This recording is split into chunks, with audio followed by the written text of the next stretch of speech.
Ay, natanggal na natin lahat ng mga wire niya. Mga wire harness. Wala na. Tinanggal na natin pati ignition coil. Ito. Ignition coil, tinanggal na rin natin. Yung CDI, tinanggal na rin natin. Stator, pinasok natin sa loob ha. Ayan siya. Ito na siya ngayon. Dito pa tayo mag-wiring sa loob ng ng U-box. Dahil ang stator, ang ignition coil nito ay nasa labas na yung ground. Ito siya oh. Yung ground nito, ito. Ito naman yung ignition coil niya oh. Ayan siya ha. Tapos dito yung ground. Kung ganito yung isa, kung ganitong klase yung ignition coil, ito yung ground niya, yung body ground niya. Ibig sabihin hindi siya pwedeng nakahang. Kailangan nakatornilyo siya. Ito pwede itong nakahang. Kasi ito na yung ground niya, nakahiwalay. Tingnan niyo to, isa lang oh. Ayun, isa lang siya oh. Ito dalawa. Parang style style FI yung niya, ignition coil. Ito na, diyan tayo magwa-wiring sa loob. Dito tayo. Unahin natin sa may sa may stator. Ito yung stator natin ha. Etong dilaw na to, kung gagamit lang tayo ng ilaw, saan natin gagamitin yung dilaw?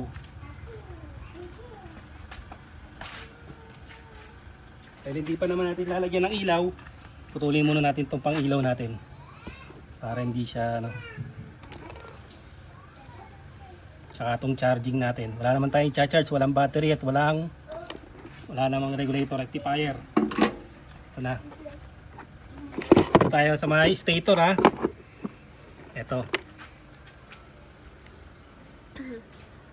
Ito, di mo natin ilalagay itong kill switch ha. Wala muna yan. Ito lang, tingnan nyo yung forma na. Ganito lagi yung forma natin. 4 lang yung iwa-wiring natin dito. Ito yung pulser ha.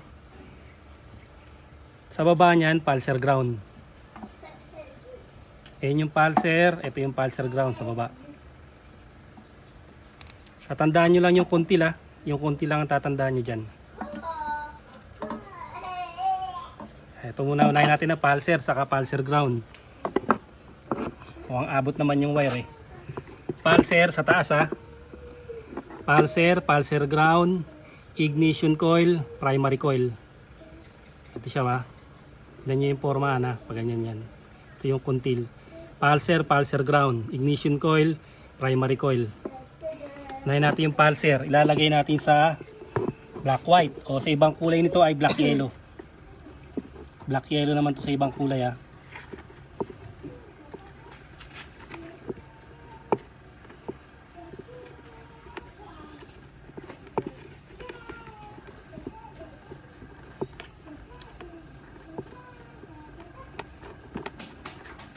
Pulser blue white or blue yellow ha. Pulser natin. Tapos itong pulser ground ilalagay natin dito ha. Sa kulay green. Yung ground ng ating stator to ha.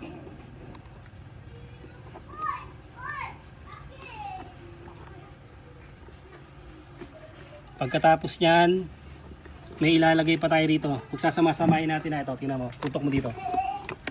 Para hindi sila malito. Ito ha. Ang ilalagay pa natin dito ay yung ground ng yung ground ng ignition coil. Para isang ground na lang tayo ha. Ito ha. Ito dito na natin ito papalusutin. Diyan na yung lulusot ha. Ito yung yung yellow ha. Sa kabila ito. Yung ground muna yung mga sinasama-sama natin. Pinagsasama-sama.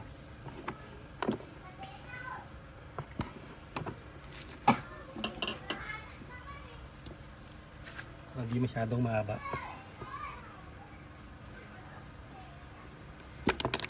Ground ng ignition coil ha. Tapos ground ng stator. Ground ng pulser ground ng CDI. Ito magkakasama na rito. Yan pa. Tapos ilalagay natin dito. Ito. Body ground ha. Dito kukuha ng ground yan. Yan ha, sa body ground. Kasama rin natin dyan yung body ground.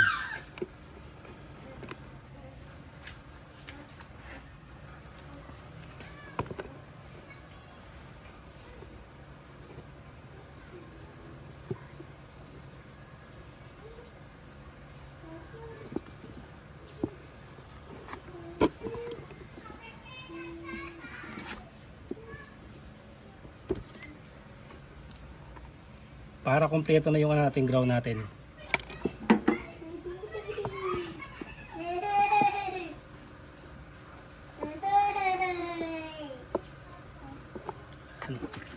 Okay.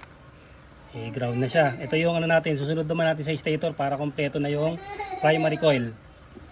O yung primary coil natin nasa baba ng nasa baba ng ignition coil.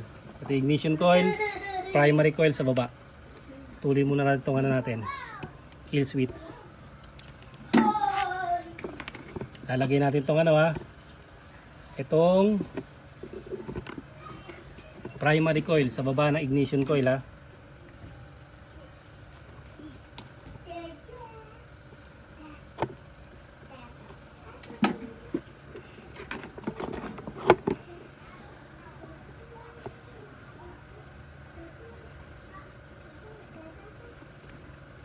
So, primary coil to. Ang natitira na lang, ignition coil.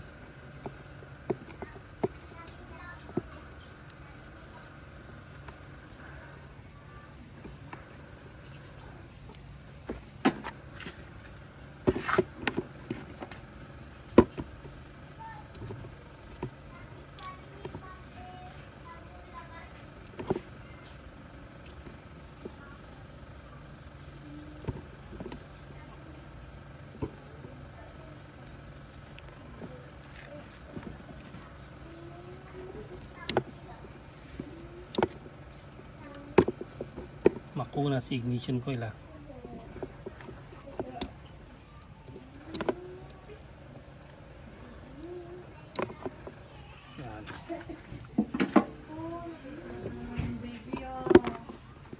Ito ignition coil, dito natin siya ilalagay.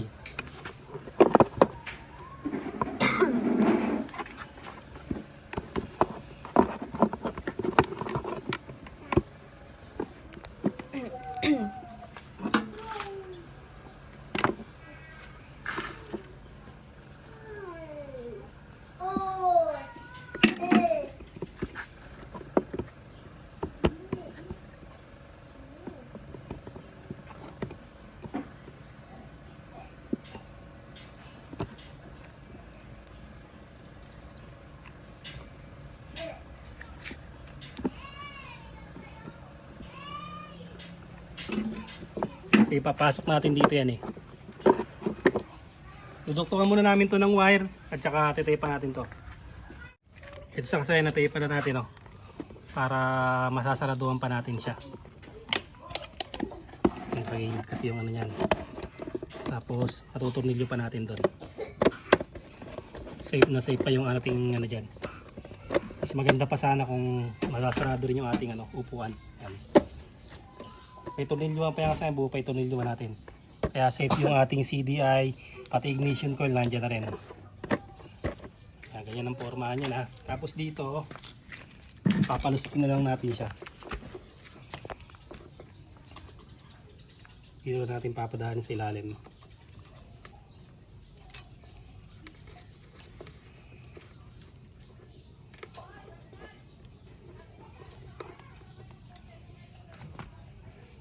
Dito tapos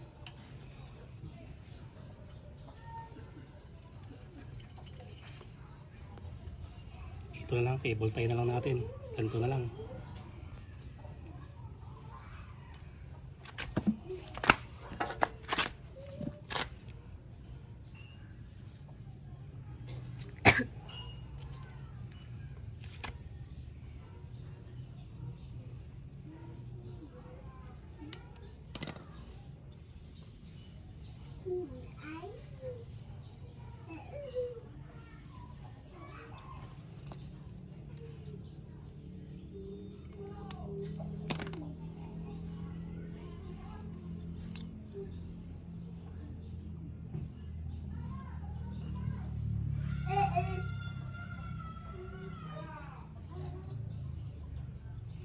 Pwede rin natin lagyan na yan ng pinaka cup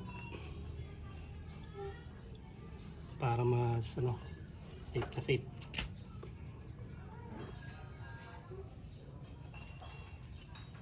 Testing na natin. Lagyan natin ng ano, cup para parang ano lang, parang wala lang.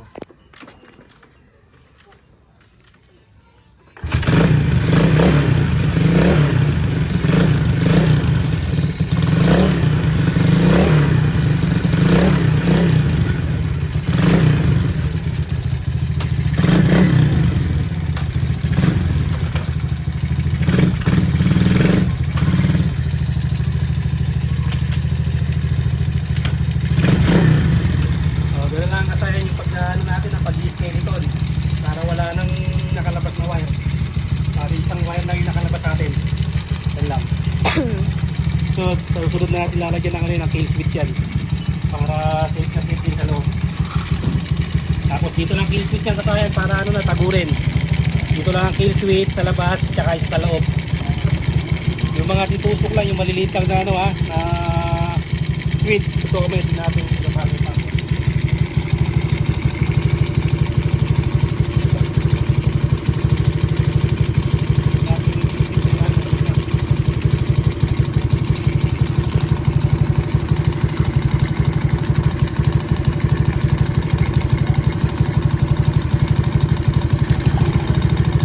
lang kasayan yung gagamitin nating switch.